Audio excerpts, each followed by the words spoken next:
اعوذ باللہ من الشیطان الرجیم، بسم اللہ الرحمن الرحیم۔ پیارے بچوں، السلام علیکم۔ امید ہے بیٹا آپ خیریت سے ہوں گے۔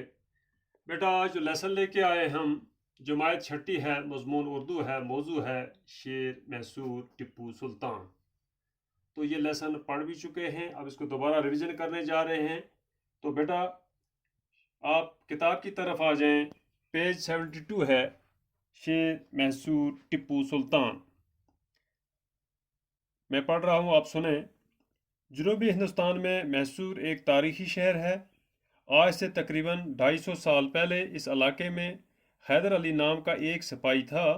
وہ اپنی ہمت اور حوصلے سے ترقی کرتا ہوا میسور کی ریاست کا حکمران بن گیا۔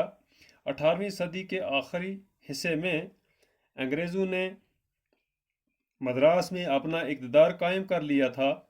وہ چاہتے تھے کہ ایک ایک کر کے جنوبی ریاستوں کو زیر کر لیں اور اپنی حکمرانی قائم کر لیں۔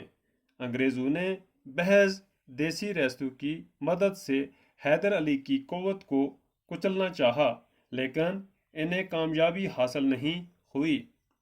حیدر علی بھی انگریزوں کی چالوں کو خوب سمجھ رہا تھا۔ اس نے تنہا انگریزوں کو پے در پہ شکستیں دے کر اپنی بہادری کا لوہا منوا لیا۔ سن 1782 عیسوی میں اس کا انتقال ہو گیا۔ اس وقت اس کے بیٹے فتح علی ٹیپو کی عمر 20 سال تھی۔ حیدر نے ٹیپو کی اعلیٰ ترین تعلیم کا انتظام کیا تھا اور اس کو بہترین جنگی تربیت دلائی تھی۔ وہ اپنے باپ کی طرح بہمت، حوصلہ مند اور دلیر تھا۔ سیر و تفریح میں بھی ٹیپو کو شیر کا شکار بہت پسند تھا۔ وہ تلوار سے شکار کرتا تھا۔ شیر کو بندوق سے مارنا وہ بزدلی سمجھتا تھا۔ اس نے تخت نشین ہونے سے پہلے کا واقعہ ہے کہ ایک روز ٹیپو ایک فرانسی افسر کے ساتھ شکار کو گیا۔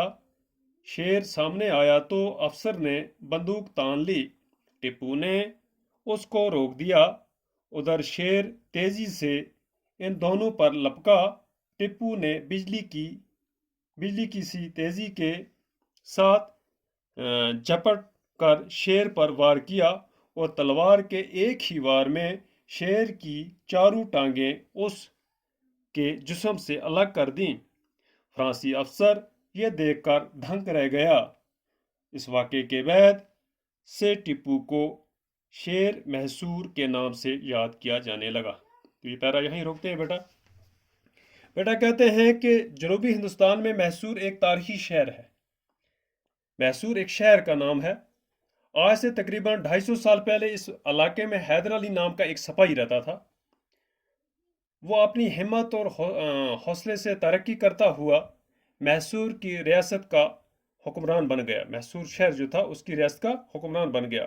18ویں صدی کے آخری حصے میں انگریزوں نے مدراس پر اپنا اقتدار قائم کیا تھا اور وہ چاہتے تھے کہ ایک ایک کر کے جنوبی ریاستوں وہ چاہتے تھے کہ دوسری جو جنوبی ریاستیں ان کو بھی اپنے قبضے میں لے لیں اور اپنی حکمرانی یعنی حکومت کریں۔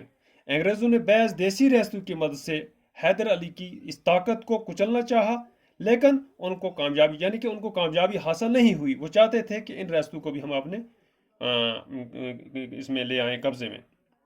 حیدر علی بھی انگریزوں کی چالوں کو خوب سمجھتا تھا۔ وہ سمجھ گیا تھا کہ ان کی چال ہے کہ یہ ریاستوں کو اپنے قبضے میں لینا چاہتے ہیں۔ اس نے تنہا یعنی کہ اکیلے انگریزوں کو پے در پہ انگریزوں کو شکستیں دیں اور اپنی بہادری کا لوہا منوایا۔ بہادری کا لوہا منوا دیا یعنی کہ قائل ہوا وہاں پر وہ بہادری سے اپنے قبضے میں لے لیا۔ سن 1782 عیسوی میں اس کا انتقال ہو گیا۔ 1782 عیسوی میں ان کا انتقال ہو گیا پھر ٹیپو سلطان کا۔ اس وقت اس کے بیٹا فتح علی، اس کا جو بیٹا تھا فتح علی، اس کی عمر 20 سال تھی جب اس کا بیٹا یعنی کہ یہ جب فوت ہو گیا 1882 عیسوی میں۔ حیدر علی نے ٹیپو کی اعلیٰ ترین تعلیم کا انتظام کیا تھا اور اس کو 1782 میں اس کا انتقال ہو گیا۔ اس وقت اس کے بیٹے فتح علی ٹیپو کی عمر 20 سال تھی۔ کہتے ہیں کہ یہ جو ٹیپو سلطان ہے تو ان کا کہتے ہیں کہ انگریزوں لوہا منوایا 1782 میں ان کا انتقال ہوا۔ اس وقت اس کے بیٹے، اس کا جو بیٹا تھا، حیدر علی کا جو بیٹا تھا، ان کے بیٹے کا نام تھا فتح علی ٹیپو تو اس کی 20 سال عمر تھی۔ تو حیدر علی نے ٹیپو کی اعلیٰ ترین تعلیم کا انتظام کیا تھا، اس کو بہترین جنگی و تربیت دلائی تھی۔ وہ اپنے باپ کی طرح باہمت، حوصلہ مند اور دلیر بھی تھا۔ سیر و تفریح میں بھی ٹیپو کو شیر کا شکار بہت پسند تھا۔ وہ تلوار سے شکار کرتا تھا، نہ کہ بندوق سے۔ تو ایک دن اچانک ہی کیا ہوا کہ ایک فرانسی افسر کے ساتھ وہ شکار کو گئے، تو وہاں پر فرانسی افسر نے جو ہی وہاں سامنے سے شیر آتے ہوئے دیکھا تو شیر کی طرف اس نے بندوق تان لی فرانسی افسر نے، لیکن ٹیپو نے اس کو روک دیا اور کہا کہ نہیں، یہ بزدلی ہے۔ تو اس لیے اس نے کیا کیا کہ جھپٹ کر وار کیا اور شیر کی چاروں ٹانگیں جو ہیں وہ دھڑ سے الگ کر دی۔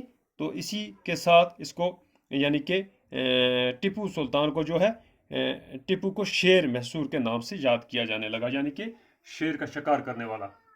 تو اس کے کچھ لفظ معنی ہیں: حکمران ہو گیا حکومت کرنے والا، اقتدار ہو گیا اختیار طاقت، زیر کرنا ہو گیا قابو کرنا فتح کرنا پچھاڑنا، حکمرانی ہو گیا حکومت سلطنت، قوت طاقت پے در پہ لگاتار مسلسل، لوہا منوانا ہو گیا قائل کرنا، باہمت ہو گیا ہمت والا جرت مند، حوصلہ مند ہو گیا حوصلے والا۔ تو بیٹا آج یہ لیسن ہمارا یہاں تک، تو اس سے آگے کل انشاءاللہ اس کو پھر کنٹینیو کریں گے۔ باقی خدا حافظ۔